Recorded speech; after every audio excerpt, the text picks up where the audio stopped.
It's a trio of players who wondered how this season would fit. 3 holdovers on a team ripe with change.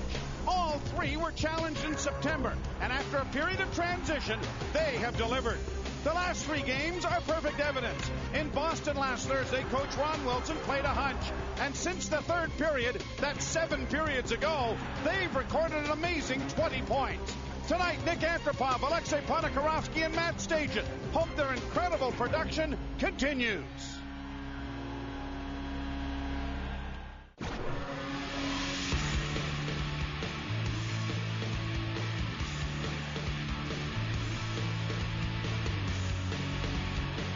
A very chilly and snowy night in downtown Toronto, but it's getting hot in here as a couple of hot young stars for the Toronto Maple Leafs will take to the ice yet again tonight against the Dallas Stars, a rare visitor to the Air Canada Centre. Welcome everybody to Molson Canadian Leaf Nation pregame show here at the Air Canada Centre at Gate 1, Leaf Nation HQ as we like to call it. I'm Jody Vance alongside play-by-play man Joe Bowen, also our hockey analyst Mark Morrow, and our senior reporter Paul Henrik.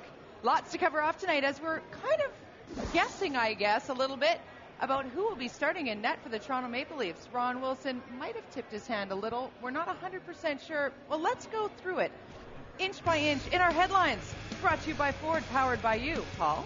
Jody, headline number 1, the million-dollar question here in Toronto tonight. Who gets the start in nets? Headline number 2, can the 2 top lines keep it going?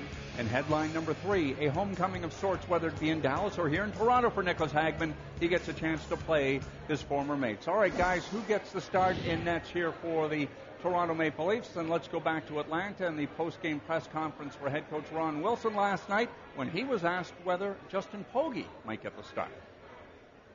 Yeah, maybe you'll see him tomorrow night. Who knows? I don't know. I have to talk to Berkey about that and the other coaches, but the plan was hopefully Tosk is okay to play tomorrow, and we'll wait and see. You know, this is a long flight and a long night for us, so but he's a young kid. He should be able to go on adrenaline, but my gut says right now that Tosk will be in goal. Well, it was a long flight. We arrived just before 1 o'clock, but Mr. Pogge certainly didn't look any worse for wear. Joe, if you're the head coach, who do you start, despite the fact that Vesa Toskala has won his last 4 starts? Well, since it's the million-dollar question and I'm now the head coach, I would like the $500,000 salary that would go along with it. But if it was me, I'd go with the kid again, and here's the reason why. If, in fact, Toskala has had a bit of a groin situation, a couple more days is probably not going to hurt him. He'll get ready and be ready to go on Boxing Day. Pogge played very well last night, and in fact, I think he deserves another start. And there's 143 man games played by rookies this year by the Toronto Maple Leafs, the most in the National Hockey League. It's an opportunity to see what you have. This is still a very big question mark, and I think that's one of them, as you see the winning puck that was given to him after the game last night. Well, Mark Morrow, Joe is not the head coach, and you're not the head coach either, but you do go into a game that you would like to win heading to the Christmas break and go 2 games up over 500. Logic says you go with the veteran, and that, of course, depends on a groin, which may be not that bad.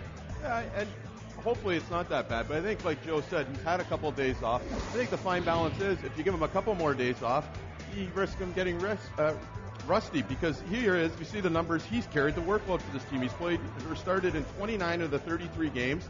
He wants that workload. He plays better. He's continued to get better as the season goes on, so he can handle the workload. So you don't want him to get too rusty with having 4 or 5 days without skating at all. It's not like they're practicing over the next couple of days. They're at home eating turkey, so why not go with them tonight? And you said it's $1 million question. Pretty sure Justin Pogge's not making $1 million yet. Well, we at Leafs TV leave no stone unturned, Joe, as you know, so let's go down to the bench. There's the answer.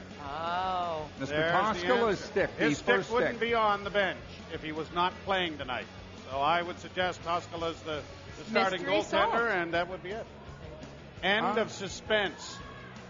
Headline number 2. Can the top 2 lines keep firing? We're going to start off with the Matt Stajan line again, brought back together in the final period in Boston. The last 3 games, or at least 6 games, 20 points over the last 3. They've all been red hot. Stajan passing, scoring, Alexei Ponikarovsky as well, and Nick Antropov. This may be the hottest line in the NHL right now, Joe. Well, you know the 2 big guys like to play with one another. They have been for the last, 5-6 years. Or they even got here, they were playing together. Exactly. And so the bottom line is that then when they do get shaken up a little bit, and and put on different lines, I think that is a motivation for them to get back together. And Matt Stajan is going to enjoy his finest season. I think, he had 33 points a year ago. He's closing in on 30 now already. The Dominic Moore line, almost as good, 16 points in their last 3 games, and regardless of whether Ponikarovsky is playing with his group and now Jeremy Williams, Mark Morrow, things go well, and I think everything points toward Dominic Moore as the straw that stirs the drink because he can distribute and he can skate. Absolutely, and you said Jeremy Williams when he joined that line. That's when it really seemed to click. Again, you talked about Ponikarovsky. He seems more comfortable in that top line, but this line, ever since Jeremy Williams has come up, this is just the last 2 games, but over the 6 games that he's been here, he has 7 points. Blake has 6 points, and Dominic Moore has just been a dominant force in the face-off. He's really working it to those 2 players, using them effectively, taking advantage of their assets. And the thing for Dominic Moore, too, is he's been asked to play a lot of roles here early in the season. Early in the year, he was on a 4th-line checking role. Then he got a 3rd-line defensive responsibility role. Now this line's really become an offensive juggernaut, and I think it's really the chemistry that has really clicked since Jeremy Williams. I'm not giving him the credit, but they just seem to have really meshed together since he's been there. Headline number 3, Hagman gets an opportunity to play his former mates. He spent 3 years with Dallas and the Stars, was a tremendous hockey player, scored 27 goals last year, this being Christmas and all, St. Nicholas, just a little nostalgic these days, and he had an opportunity about 1 hour to go to speak with our Andy about the impending matchup with his former mates.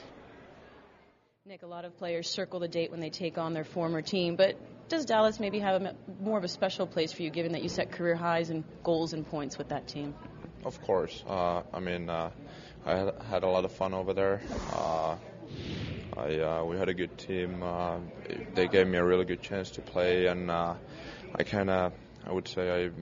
they gave me a chance to take my game to another level, and obviously it's a special place for me. Now it's in the past, and definitely tonight I want to win.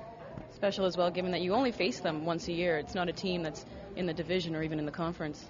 Yeah, and the last game before Christmas too, so it makes it even more special. So you just gotta play well tonight. You mentioned that, of course, you got to turn the page, but maybe a little bit of a surprise that you didn't end up back there, but obviously thriving here in Toronto. I don't know. Obviously, they decided which way they wanted to go as a team, and I wasn't part of that plan, and I wanted to go somewhere where they wanted me, and for me it was easy to come to Toronto. Well, you know the fans love you. Thanks for taking the time. Good luck tonight. Thanks. All right, Nicholas Hagman, let's go back. Nicholas Hagman, Sean Avery.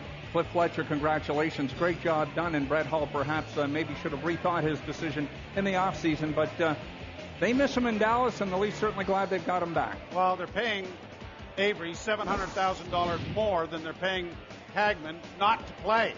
So, I mean, it really is kind of a strange situation. It blew up in Brett Hull's face. There's no question about that.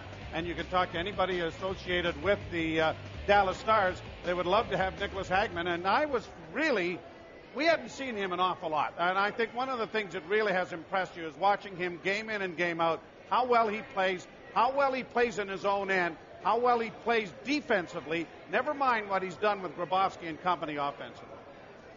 Word on the street is the stick next to Vesitoskala is on the bench, Curtis Joseph. Boy, you are on top of things tonight, aren't you? I've got a little help right here, my friend. I got a little help right here. There goes all of the guesswork. I do know this, though. Mike Modano and I sat down earlier today. I had a nice chat with him, one of the classiest guys in the game.